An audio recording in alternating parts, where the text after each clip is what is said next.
শিক্ষিত মানুষ আগে হয়তো মানুষ হওয়ার জন্য, এখন শিক্ষিত হয় যত বড় শিক্ষিত তত বড় বাটপার, যত বড় শিক্ষিত তত বড় চোর।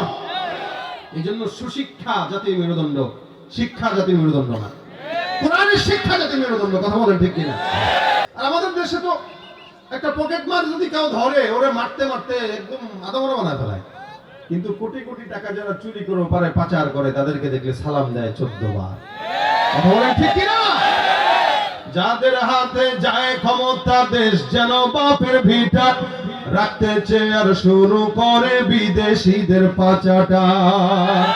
বিদেশিদের কথা মতো চালায় ওরা নিজের দেশ, দেখতে দেখতে গোল্লায় গেল আমার সোনার বাংলাদেশ।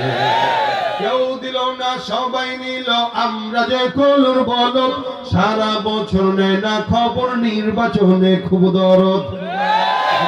কেউ দিল না সবাই নিল, আমরা যে কলুর বলদ, সারা বছর নেয় না খবর, নির্বাচনে খুব দরদ। নির্বাচনের আগে তারা ধরে কত রকম বেশ, দেখতে দেখতে গোল্লায় গেল আমার সোনার বাংলাদেশ।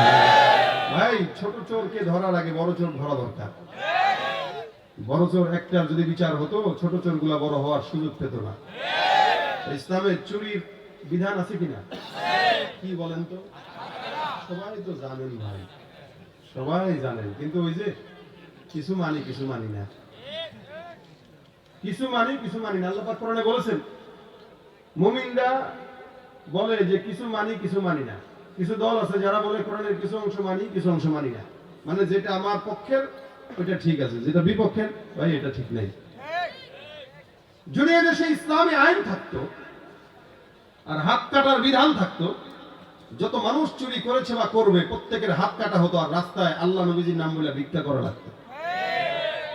কিন্তু আফসোস, এদেশে ইসলামী আইন নাই, যার কারণে হাত কাটা হয় না। একটা হাত কাটলে বাকি 10টা ঠিক হয়ে যেত। একটা জেনাকারী ধর্ষককে শাস্তি দিলে সবগুলো সোজা হয়ে যেত। ভাই আমার, এই কারণে ইসলামী আইনের বিকল্প কিছু নাই। আমরা দোয়া করি আগামী বাংলাদেশ ইসলামের বাংলাদেশ হোক। বলেন আমিন। তাহলে আবু হুরায়রা রাদিয়াল্লাহু তাআলা চোরকে দ্বিতীয় দিন ধরলেন।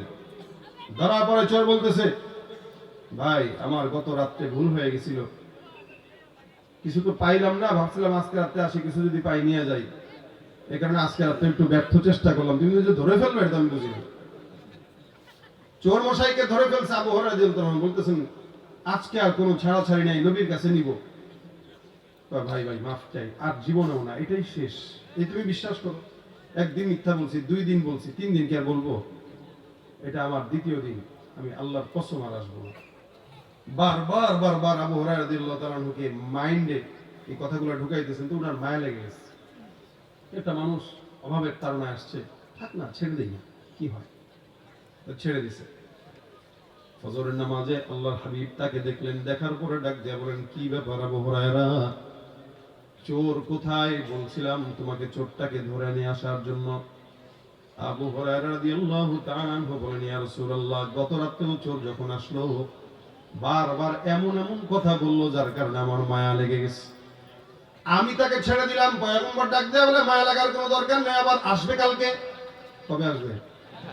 হুজুর বলেন কি আসবে? আবু হুরায়রা রাদিয়াল্লাহু তাআলা বলেন, হুজুর 2 দিন ছাড়লাম, আজকে যদি আসে লাঠি দিয়া পিটাবো অথবা রশি দিয়া বানবো, আপনার কাছে নিয়ে আসবো, যত বিচার করা দরকার আপনি রাসূলুল্লাহ বিচার করে দিবেন। উম্মতের বিচার যদি উলামায়ে কেরাম আর আলেম ওলামাদের কাছে থাকতো, তাহলে ইনশাআল্লাহ আল্লাহর রহমতে এই সমাজে কোনো অন্যায় বিচার আল্লাহ পাক রব্বুল আলামিনের জমিনে থাকতো না। রাসূলের কাছে বিচার ব্যবস্থা, এই কারণে চোর ভয় পাইতেছে যে নবীর কাছে নিলে তো হাত থাকবে না, নবীর কাছে নিবে আল্লাহ কয় কি? আল্লাহ নবী বললেন, আগামী খেলাবার চোর মশাই আসবে। আবু হুরায়রা রাদিয়াল্লাহু তাআলা বলেন, ইয়া রাসূলুল্লাহ, যদি আগামী কাল আসে চোরকে অবশ্যই ধরবো, আপনার কাছে নিয়ে আসবো, বিচার আপনি করবেন। রাতের বেলা তাহাজ্জুদের নামাজে দাঁড়ায় গেলেন, নামাজ কালাম পড়তেছেন, হঠাৎ করে তাকায় দেখে চোর মশাই হাজির। আল্লাহর নবীর সাহাবী আবু হুরায়রা কয়, আল্লাহর রাসূলের কথা সত্য, এই পয়গম্বরের কথা সত্য অনুযায়ী চোরটা আবার হাজির হয়ে গেছে। পিছন থেকে রশি দিয়া সুন্দর করে তারা ধরে বেঁধে ফেলছেন। বেঁধে দরজার কিনারায় বসায় দিয়া কয়, চুপচাপ বসে থাকবি, কোনো জবান নাড়াবি না, তুই জবান নাড়াইলেই তোর আজকে মাইর দিমু। এতদিন জবান নাড়ায় নাড়ায় কেমন কেমন যেন কথা কয়, কান্না করে, মাফ করে দেয়। আজকে কোনো কথাই বলা নিষেধ, চুপ থাকবি, জবান খুললে তো মায়া লেগে যায়, জন্য কোনো কথা বলা যাবে। চোর মশাই চুপচাপ বসে রইছেন। হঠাৎ করে চোর মশাই আবু হুরায়রাকে ডাক দিয়ে বলেন, হে সাহাবী আবু হুরায়রা, আমি তোমাকে একটা জিনিস বলবো, তুমি কি শুনবা? আবু হুরায়রা বলেন, কি বলবি? তোর না বলছি কথা বলিস না, কারণ এটা তোমার জন্য উপকারী। আমার উপকারী মানে তোমার আমি একটা জিনিস শিখাইতে চাই, দামি জিনিস, কোরআনের একটা আয়াতের আমল। সুবহানাল্লাহ। আবু হুরায়রাকে চোর মশাই বলতেছেন, আবু হুরায়রা, কোরআনের একটা আমল শোনাবো, তোমাকে শিখাবো, যেটা তুমি পারো না আমি জানি নিশ্চিত। আবু হুরায়রার মতো একজন সাহাবীকে চোর বলতেছে, তুমি এটা পারো না আমি নিশ্চিত জানি, তোমাকে শিখাবো। তার মানে বোঝা গেল চোরটা শিক্ষিত শয়তান, ঠিক কিনা জোরে কও। পীরগিরিয়ার মাজার পূজা চলছে দেশটা জুড়িয়া, শিরকি আর ভণ্ডামিতে দেশটা গেছে ভরিয়া। গাজার কলকিটান মারিয়া, গাজার কলকিটান মারিয়া দেখায় খাজার শান, ওরা শিক্ষিত শয়তান, ওরা শিক্ষিত শয়তান, ওরা শিক্ষিত শয়তান, ঠিক কিনা? শিক্ষাঙ্গনের দিকে ভাইরে দেখো না চোখ মেলিয়া, ছাত্ররা সব বই ছাড়িয়া থাকে শুধু প্রেম লইয়া। অস্ত্র সে তো সঙ্গের সাথী, অস্ত্র সে তো সঙ্গের সাথী, হইতে মাস্তান, ওরা শিক্ষিত শয়তান, ওরা ওরা শিক্ষিত শয়তান, ওরা শিক্ষিত শয়তান, ঠিক কিনা? শিক্ষা থাকলেই হয় না, কিছু মানুষ শিক্ষিত হয়েও চোর হয়, আছে না?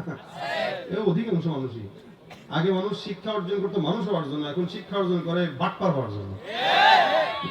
এই জন্যই এই প্রতিষ্ঠান মাদ্রাসার শিক্ষা দরকার বেশি বেশি, ঠিক না?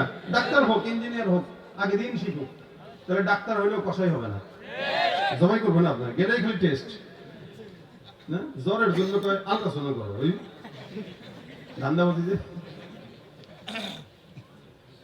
সপ্তাহে 2 বার যাবেন, 2 বারই টেস্ট দিবে। যদি করে এত টেস্ট দেখো, তুমি কি বেশি বুঝো না আমি বেশি বুঝি, এক কথায় শেষ। ইঞ্জিনিয়ার যদি হয় আর যদি কোরআনের এলেম থাকে, তাহলে এই রাস্তাঘাটে দেখেন না, রোড কদিন পর ভাঙে, আপনাকে জিনাদারি যে আল্লাহ বরকত মরো, এই শরীরের ব্যথা হয়ে গেছে এই রোডে আসতে যায়, এই দেরি হয়েছে তো এই রোডের বরকতে, আমার দোষে না, আপনাদের রোডের বরকত। এই যে রোড গুলা করছে যখন, তখন রড দেয় নাই, বাস দিছে, বাস না। 1 কোটি টাকা থাকে, 60 লক্ষ টাকা মনে করেন নিজের পকেটে, আব্বার টাকা মনে করে খায়, আর 40 লাখ আপনার মতো আমার মতো বড়দের জন্য বরাদ্দ রাখে, যার কারণে কদিন পর পর এই সমস্ত বরকতময় পুকুরে সাঁতার কাটা লাগে, ঠিক না? তাহলে ভাই যেটা বলছিলাম, শিক্ষিত মানুষ আগে হয়তো মানুষ হওয়ার জন্য, এখন শিক্ষিত হয়, যত বড় শিক্ষিত তত বড় বাটপার, যত বড় শিক্ষিত তত বড় চোর। এই জন্য সুশিক্ষা জাতীয় মেরুদণ্ড, শিক্ষা জাতীয় মেরুদণ্ড না, কোরআনের শিক্ষা জাতীয় মেরুদণ্ড, কথা বলেন ঠিক কিনা? ভাইরা আমার, হযরত আবু হুরায়রা রাদিয়াল্লাহু তাআলা চোরকে বেঁধে ধরে বসে রাখছেন। চোর কয়, ভাই তোমার যেটা শিখাবো সুদবানি, তুই আমারে শিখাবি? কয়, আপনি অবাক হইতেছেন কেন? আমি পারি, এটা যেটা পারি এটা আপনি জানেন না, তো তুই আমারে শিখাবি? চোর মনে করেন কষ্ট মষ্ট পায়, হয়তো ভাই আছে না আমাদের দেশে, ভাই আমি চোর হইলে তো ইমান ঠিক আছে, এত এত খারাপ মনে করেন, একটু চুরি না করছি, ইমান তো আছে। চোর কয়, ভাই আমি আপনারা শিখাবো, আপনার সন্দেহ হইতেছে, তাহলে শিখাও। শিখাবো, শর্ত আছে তো। কি শর্ত দেওয়া আবার? তাহলে আমার ছেড়ে দিবেন মহব্বতের সাথে, আমি আপনারা শিখায় চলে যাব। তবে এটা সত্য, আমি যেটা শিখাবো এটা দামি জিনিস, এটা কম দামি না। চোর আবার এটাও বলতেছে 100%। আমি ওরা বলে যদি পছন্দ হয় তাহলে তোকে ছাড়বো, পছন্দ না হলে ছাড়বো না। পছন্দ হবেই, কারণ চোর তো জানে এটা আসল জিনিস। আমি ওরা রাদিয়াল্লাহু তাআলা বলেন, তাহলে বল কি শিখাবি?